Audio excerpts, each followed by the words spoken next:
Você conhece alguém que faz de tudo para conquistar uma pessoa, não desiste, não mede esforços, está sempre atento aos detalhes, é aquela pessoa que é muito sedutora, aonde vai ela deixa meio que um rastro, deixa um olhar, ela tá sempre meio que flertando com alguém e quando ela gosta de alguém, quer seduzir, ela vai até o fim e não desiste. De certa maneira, ela é um pouco obcecada, tem uma obsessão para conseguir conquistar, faz de tudo e quando consegue, larga, desiste e daí não quer mais. Geralmente pessoas que, inclusive, têm dificuldade de conseguir manter um relacionamento sério. Sempre fica no flerte, é a hora que conquista, essa pessoa desiste.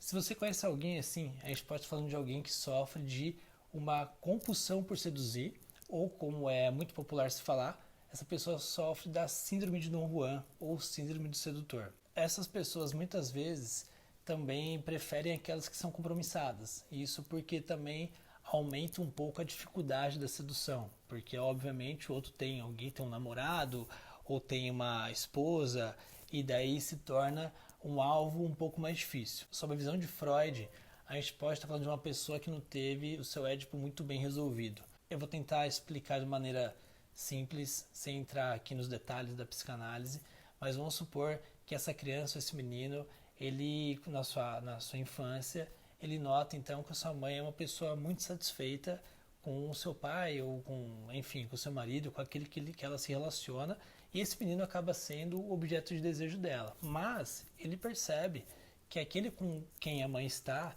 não é suficiente para ela. E daí então ele fica num processo que mesmo depois que ele cresce, né, mesmo depois da adolescência, fase adulta, ele fica nesse processo de eternamente tentar satisfazer a mãe através da sedução e satisfação de outras mulheres. Só que nesse momento que ele satisfaz a mãe, ele também volta a uma cena incestuosa. Então ele não consegue daí adiante estabelecer um vínculo, né? E daí ele tem que partir para outra pessoa. Então ele tem que partir para fazer uma nova conquista. Ele fica preso nisso. Também por isso, eles não são muito bons de cama. Então são pessoas que justamente não são bons de cama porque no momento da hora H, ali volta a cena do seu parental. Lógico, de maneira inconsciente. Então podem ser homens que vão ter uma ejaculação precoce ou que na hora H vai ter impotência. Mulheres, por exemplo, podem aí não ter a lubrificação desejada, o desempenho desejado, enfim. São pessoas que de fato na cama, no ato do sexo mesmo, não vão ter aquele desempenho como aquele que se vende, como aquele que é falado, porque pode estar tendo essa cena incestuosa aí que está recalcada e a pessoa fica nessa eterna repetição. Uma outra coisa é que geralmente são pessoas que se excitam muito fácil, justamente porque como ela não consegue drenar essa libido de maneira satisfatória, porque sempre que vai nessa cena do sexo, volta à cena incestuosa, a libido nunca é drenada e ela sempre precisa então começar tudo de novo. E por isso essa pessoa é aquela que está sempre excitada, sempre querendo sexo.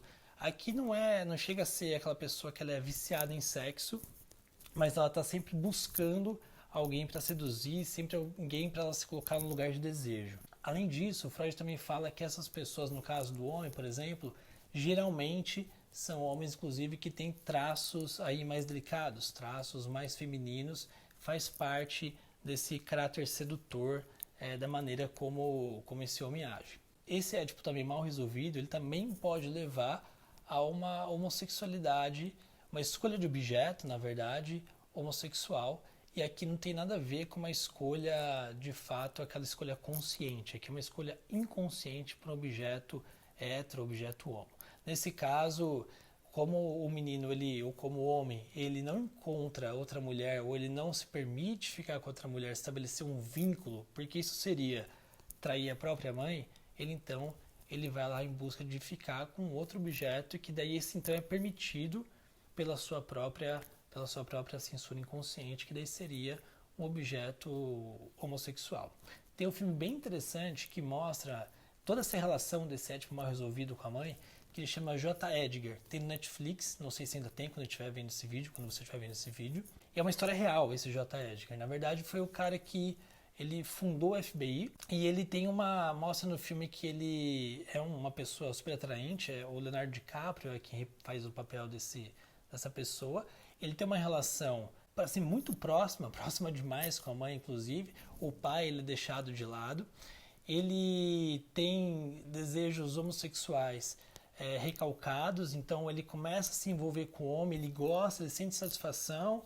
Ao mesmo tempo, ele não quer aceitar isso, ele não se permite ter esse desejo e ter satisfação com outro homem. Ele tenta sair com mulheres, ele tenta manter uma relação de fachada ali, mas na verdade o que dá satisfação para ele é a relação homossexual. Quando a mãe dele morre, ele, como tem uma relação muito próxima com a mãe, ele tem um momento interessante, né, nessa parte do luto que ele vai passar com a mãe, que ele inclusive se veste com as roupas da mãe e olha no espelho, né? Nessa ideia de essa fagocitação, dessa incorporação daquele que a gente perde no luto, né? Como se fazendo isso eu consigo estar mais próximo daquele que eu perdi e estou sentindo a falta. Então ele se transforma naquilo que ele perdeu. E por que esse também tem um outro aspecto bem legal? Porque quando a gente fala da paranoia, a paranoia ela já está na estrutura da psicose, né? E ele está sempre muito preocupado com privacidade das coisas, com investigação das coisas, e devido a essa paranoia que ele tem, que ele de fato vai lá e consegue fundar o FBI.